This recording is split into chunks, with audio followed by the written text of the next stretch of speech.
สีติ๊ก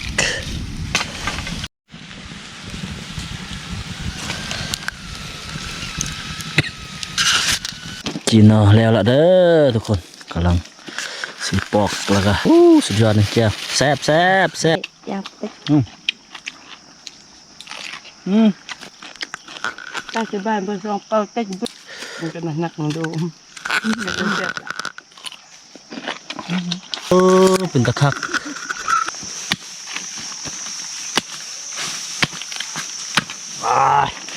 คักหลายบกแก่เปิดดอกนี่ดวงนึงนี่เคยขุดอยู่นี่แอนตัวนี้ก่อนแล้วคักโบสุดเจ้านี่แหละเลยนี่สุดยอดสันนี่แหละหน่อไม้บ้านเฮาทุกคนม้วนหับห้องว่าม้วนมารถแอนบักซูยังบ่มีคนเห็นเนาะนึก3 ดวงคักนี่สินเรียนอยู่นี่อันนั้นมึงก็แค่พูดเลยสวัสดีท่านผู้ชมที่หักแพงบัดสุขคนมื้อนี้ก็ฮอดฤดูกาลแล้วนะทุกคนมาซอกหาหน่อไม้คมฤดูกาลหาหน่อไม้คมตอนนี้กับมาฮอดป้ามานำกัน4 คนมาอยู่พี่ไกลเลยบ้านกุลงวิวเนาะนะเดี๋ยวนี้กับมาฮอดป้าหน่อไม้ละเนี่ยทุกคนพากันซอกแถวนี้ขึ้นไป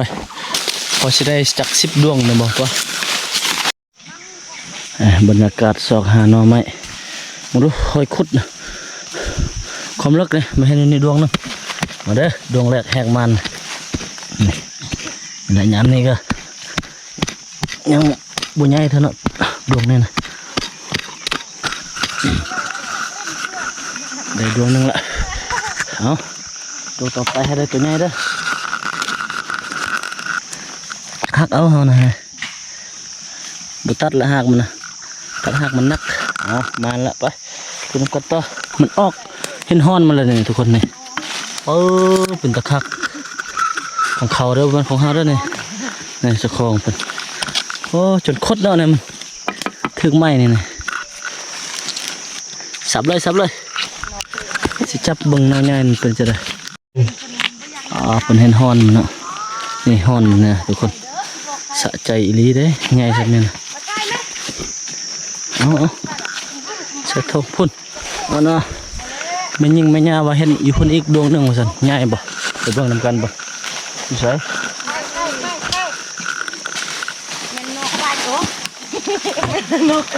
บุมันธรรมดามหานอนนี่คักนี่มันสิเห็นห้อนมาเลยทุกคนเอาไปคัดนิดนึงก็เห็นแล้วนี่ง่ายดีนะขุดบ่นี่คักไว้นี่บัวแมนของธรรมดาหาหน่อไม้บ้านเฮาก็สิประมาณนี้แหละเฮาสอกอยู่หากินยากลุ้นขุดบ่เอาอันนะหน่อมันก็เด้อ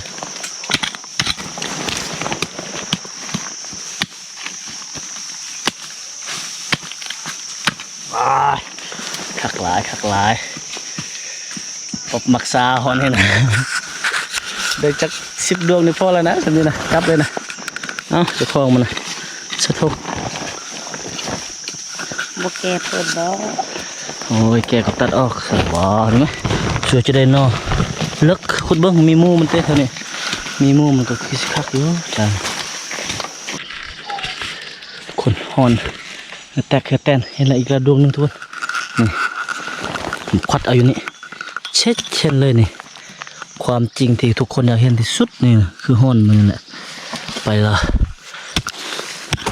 คักบ่มีมูมันบ่เคลียร์ทันอีกบ่นานบ่นี่ไงแน่นอนดวงนี้นะ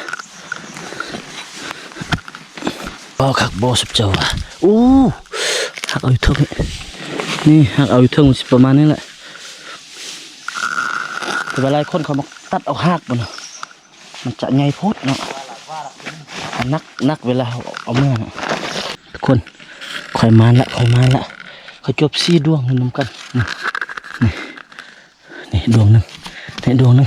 นี่ค่อยขุดอยู่นี่แอนตัวนี้ก่อนแล้วเห็นนี่แหละก็ ขุดมาทางนี้ขุดมาทางนี้เอามาเจาะตัวนี้แล้วก็ขุดลงมานี่เจาะตัวนี้อีกนี่เคยแนมเบิ่งทางหน้าพุ่นทุกคนแนมเบิ่งทางหน้าพุ่นเห็นไหมเห็นฮอนมันนี่เห็นฮอนมันแมนออกมานี่อันนึงนี่ข่อยมานแล้วข่อยมันสีเล่มสีดวงนะนี่เอ้ยบ่เห็นสับตัวนี้แล้วกันเอาตัวนี้ก่อนโอ้โถได้หักมันบ่ค่อยไงตัวนี้นะลงมาเบิกตัวนี้นี่ไว้ช่วยๆแล้วตัวนี้นะ สองดวงนี่มันช่วยๆเลยแหละนี่ได้ค่ะประทานได้หมดเหรอ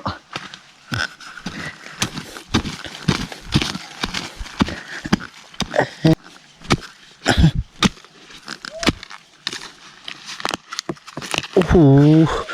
ฟังเสียงมันสุดยอดเลยเด้ทั้งเมื่อยแล้วก็ทั้งม่วนแบบนี้แหละมาหานอนเฉพาะเมนูผมมักได้มาหานอนว่ามื้อนี้สิไปหานอนนี่ตอนคืนนี่สมมุติว่านัดว่ามื้อนี้มื้อสิไปนี่ตอนคืนนี่ว่าฝันเห็นหอนนอนนี่มัดคืนว่าซั่นคือสิแม่นตามเขาว่าแท้เขามักมาหาเนาะคือผู้ชายเฮาก็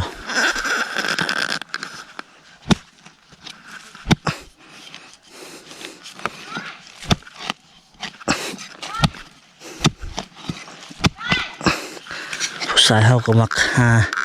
แล้วเข้าป่าเนาะผู้ชายเขามักเข้าป่าแล้วผู้หญิงเขามักหาเนาะผู้หญิงเนาะมันเป็นนิสัยแต่เดิมหมดแล้วเนาะหักเอาบุ้งเด้อนี่จับเลยนี่สุดยอดสำนี้แหละหน่อไม้บ้านเฮาทุกคนม้วนหับห้องมาม้วนมารถจักหน่อยสิกินข้าวแล้วซอกเผาหน่อไม้นี่แหละกินละอยู่กลางป่าหน่อไม้นะมันจึงม่วนเมียเห็น3 ดวงนี่แหละ1 2อันนี้โอ้ยพุ่นอีกดวงนึงขุดโอ้ยคืออยู่จังนะของเฮานี่ตีจิลีเรียบร้อยบ่นี่ละดวงนึง4 ดวงขุด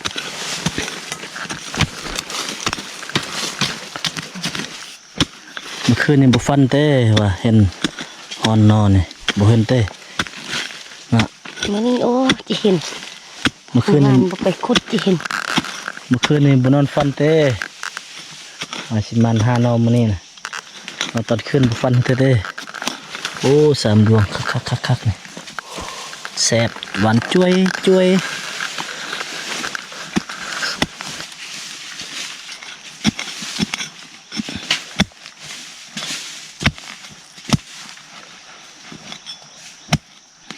นอนบักน้อยสับประเทศเอาว่าเอาหาอีกยังมีอีกแหละเตรียมกันเท่านั้นนะ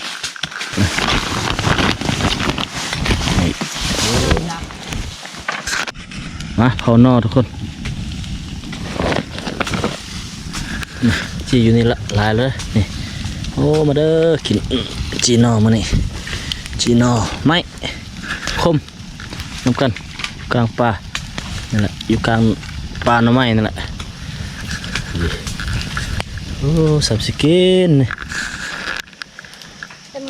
ไม่ใช่นี่ขอ5 เท่านี้ก็ได้ละ2-3 เดือนนะ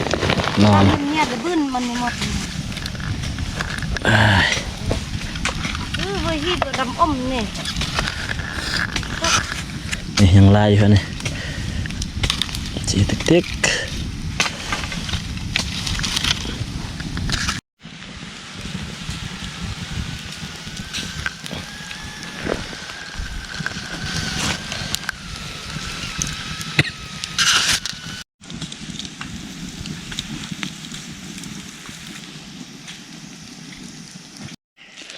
เด้อ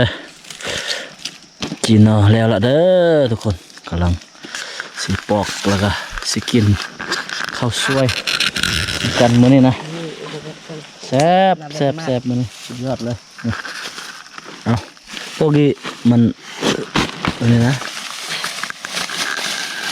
นางจันสุกกับนางจันนาง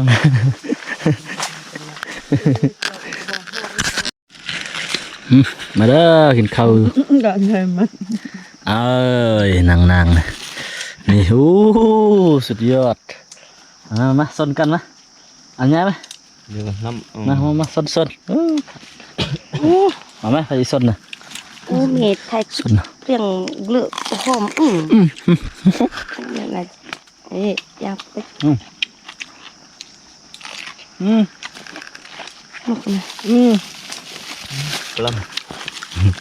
บ่แซ่บเท่าว่ะเป็นพ่อมันยังมันง่ายอยากมาเท่าว่ะ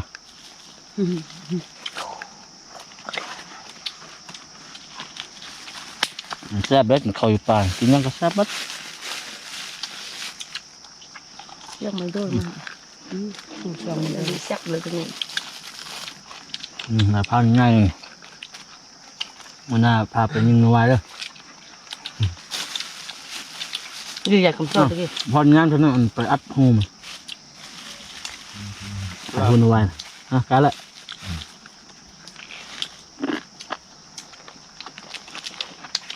อัดหูไว้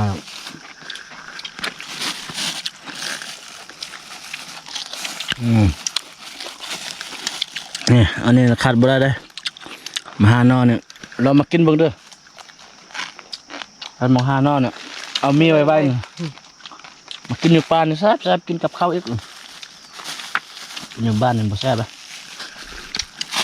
นี่จะนี่แซ่บจะนี่นะทางดำ đi dạy cọ chút ổn về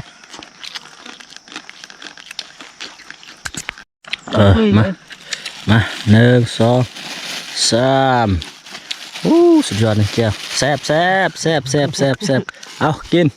มันก็หนักมันดูมันก็เจ็บ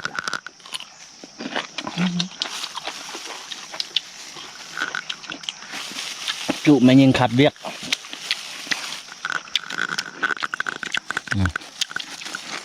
ตาสิบายจะแค่นั้นเป็นใบยาตาสิบายเบอร์สองเป่าเต้นเบื้องอยากเป่า โอ้ย แสนสองเป่า เสือกินนี่ได้เยอะแต่มันบ่ม่วนเลยมันบ่คักเขามาห้าเนาะเอาห้า เขาที่ มัน ขอ แซ่ ง บ เรื่องมือเบื่อ อ๋อ ของที่เบื่อยักกี้แบบหมดตัวรักยังไง คิดว่าของเฮา รักนัก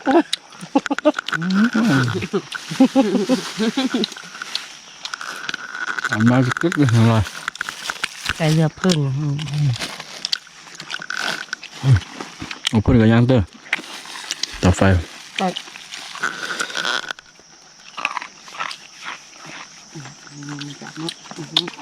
เชียวเคอะพาไปอ๋อ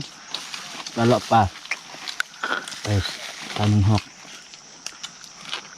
เอาให้เกี่ยมอาวุธสักมันให้ท่าบักม่อนนะบักม่อนสุกจับเลือด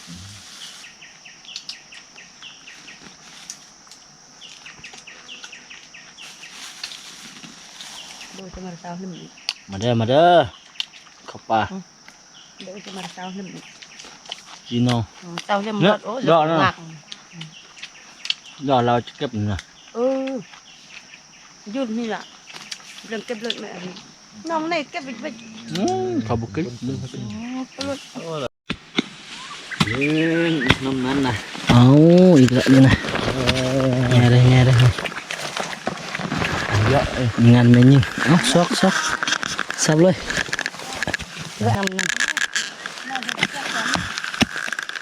เติบป่าที่เขาหวานจุยหวานจุยหลังจากที่กินข้าวกินน้ำแล้วเราก็พากันมาเลาะซอกตื่มน้อยนึงเนาะทุกคนเนาะ เอ้ยนั่งกับบุ๊บ มาสิพากัน เอาก็ได้ นี่แม่สองดวงมันเพิ่นเห็นยังนี่แม่นบักสูงยังบ่มีคนเห็นเนาะดูคุณ10 เซนมันเฮ็ดนี่นะให้ไกลไป ไกลไปไกลมาบนประเทศเนาะแม่นออกบักง่ายบักยาวละมาลุ้นคุดบ่สิใหญ่บ่สับตำแท้เอาโลจีกับแก้วสุดยอด